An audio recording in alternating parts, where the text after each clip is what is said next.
मुझे लगता है अगर जो लोग इसका विरोध कर रहे हैं, अगर वो प्रधानमंत्री मोदी के जो आर्थिक सलाहकार परिषद के जो अध्यक्ष रहे थे विवेक देवराय, 2017 में उन्होंने नीति आयोग के लिए एक रिपोर्ट लिखी थी कि वन नेशन वन इलेक्शन देश में क्यों जरूरी है। अगर विपक्ष के नेता उनकी रिपोर्ट पढ़ लेंगे तो मुझे लग रहा है कोई उसका विरोध नहीं करेगा। बहुत अच्छे से रिपोर्ट में उन्होंने बताया कि देश में वन नेशन वन इलेक्शन क्यों होना चाहिए।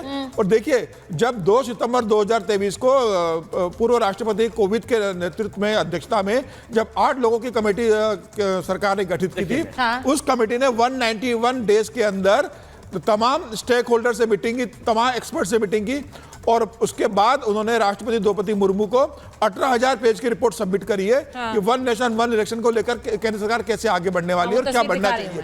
मुझे लग रहा है उसमें हर चीज का जवाब है। विरोध वो लोग कर रहे हैं, छोटे क्षेत्रीय दल और विपक्ष के नेता, जो ये चाहते हैं कि हर साल चुनाव हो, हर साल उन्हें ब्लैक मेलिंग करने का मौका मिले, सरकारें अल्पमत में आए तो वो अपना हिस्सा मांग सके, सरकार गिराए, सरकार बनाए, उनकी वहां पर जो उपस्थिति बनी रहती है वो बनाए रखे। तो मुझे लग रहा है कि जो हर वन कंट्री वन टैक्स, अमीर जी आपने जुमला सुना था, विरोध कर रहे हैं।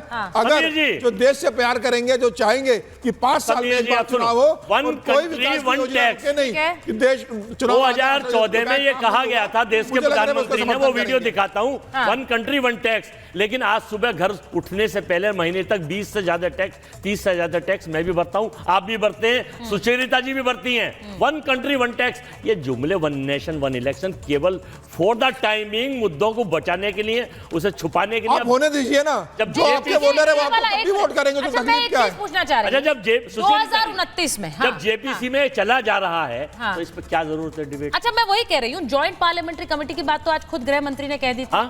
बिल पेश होने से पहले ही उन्होंने कह दी थी कि जेपीसी में जाने का प्रस्ताव चाहते हैं हम हो, और वो प्रस्ताव पेश भी किया गया। अब मेरा सवाल दूसरा है। मेरा सवाल वारिस साहब इस बात को लेकर है, आपने तो ट्रिपल तलाक की भी खामियां गिना दी। आपने कहा जिन लोगों ने ट्रिपल तलाक कानून इन्होंने बना दिया, मुस्लिम महिलाएं रो रही हैं। अब मुझे नहीं पता है कहां रो रही हैं, क्योंकि एक तो बड़ा एक पूरा धड़ा, और खासकर उत्तर प्रदेश में ये कहा गया कि यूपी में वोटिंग और 2017 यूपी में वोटिंग में बड़ी बढ़ चढ़कर मुस्लिम महिलाओं ने वोट दिया जनता पार्टी। मुस्लिम महिलाओं ने जिताया भारतीय जनता पार्टी को कुंदर की दार्शनिक बूथ कैप्चर से जीता है। मार्क ड्रिल महिलाओं ने जिताया, मुस्लिम महिलाओं ने कुंदर की। मैं एक बार वारिस साहब को जा रही हूं। वारिस साहब जरा बताइए, आप क्षेत्रीय पार्टियां खत्म हो जाएंगी, अच्छा दूध पानी का पानी हो जाएगा। मेरा सवाल सर महाराष्ट्र में करा आपने मुस्लिम महिलाओं की बात की। हाँ बोलिए बोलिए। सुचरिता जी, एक सेकंड, आपने मुस्लिम महिलाओं की बात की तो मैं आपको याद दिलाना चाहता हूँ, ट्रिपल तलाक के वक्त की बात याद दिलाता हूँ। मोदी जी ने कहा था मुस्लिम महिलाएं मेरी बहन है। सबसे पहला सवाल, मुस्लिम कितनी महिलाओं को मोदी जी ने टिकट लड़ने के लिए दे दिया इलेक्शन में? ना लोकसभा में ना विधानसभा में। सबका साथ सबका विकास तो खोखला निकल गया। उन्हीं की बहनों को जब हिजाब पहनकर कॉलेज में जाके पढ़ना था। वारिस साहब, ये सवाल तो मैं आपसे भी पूछ दूंगी कि एमआईएम ने कितनी महिलाओं को वोट दिया? मोदी जी की बात तो अब झूठ है। एमआईएम ने कितनी महिलाओं को टिकट दिया?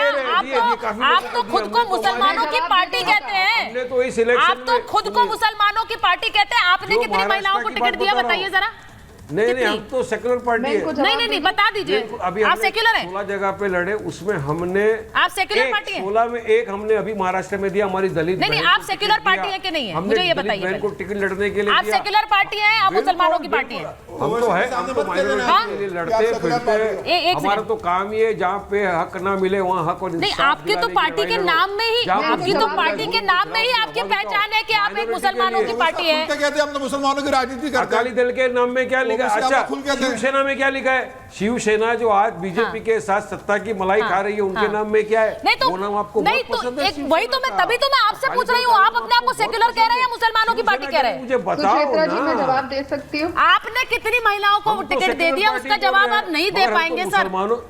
सुनिए, बहुत इनन्यूमरस बहुत दिया है। नहीं दिया, ये बोल नहीं सकते आप। नाम बता दीजिए। नहीं दिया आपने, नहीं दिया है। अरे चलिए, वो अलग टॉपिक, वो अलग टॉपिक है।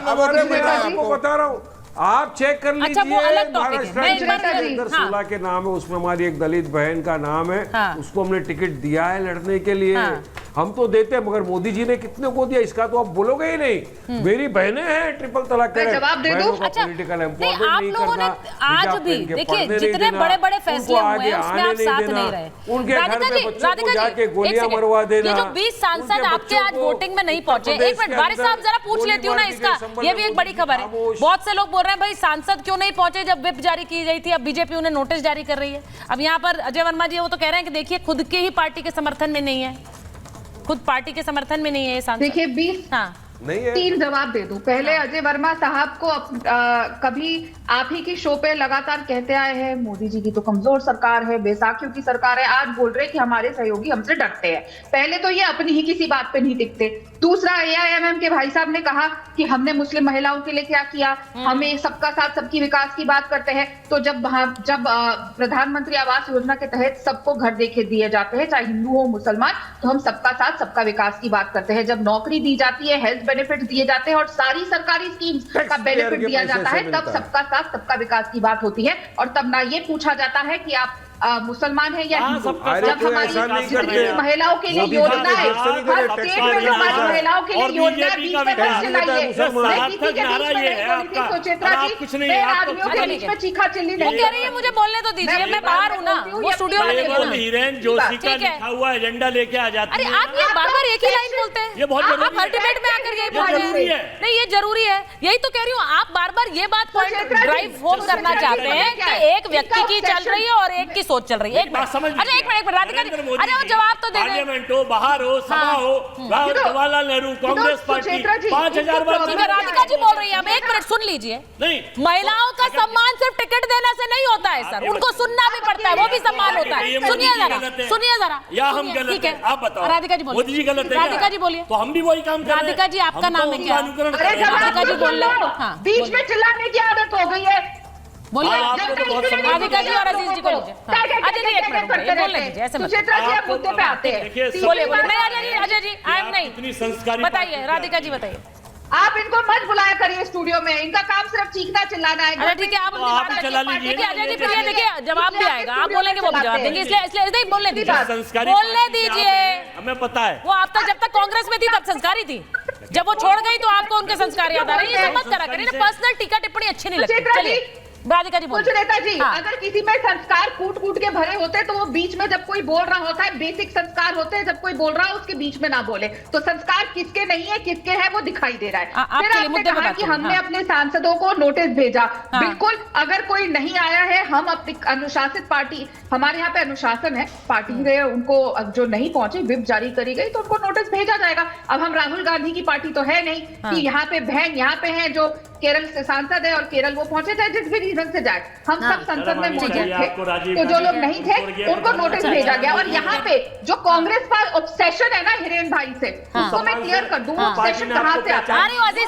पवन खेड़ा जी हो, रोज सुबह पवन खेड़ा जी हो, सुप्रिया श्रीनेट हो या जयराम रमेश हो, सुबह उठते ही ट्वीट आना शुरू कर देते हैं एक्स पे और लिखते रहते हैं हिरेन भाई ये हिरेन भाई। अरे ऑब्सेशन से बाहर निकलो, देश की जनता हमें लगातार यहाँ पे अपना आशीर्वाद देके बैठा रही है। महाराष्ट्र में मुंगी खाए हो, हरियाणा में खाए हो, झारखंड में आपकी सीटें कम हो गई, जम्मू कश्मीर में अस्तित्व निकल गया। आपके सहयोगी दल आप पे सवाल उठा रहे हैं, जो आप ईवीएम पे रोज सवाल उठाते। देखिए मेरा ये कोशिश है कि जो आम आदमी देख रहा है उसे समझ तो आए कि भाई इतना बड़ा कौन सा फैसला देश के लिए होने वाला है जिस पर इतनी चर्चा हो रही है, जिस पर देश के बड़े बड़े जो नेता हैं वो विरोध कर रहे हैं। वन नेशन वन इलेक्शन कैसे आएगा?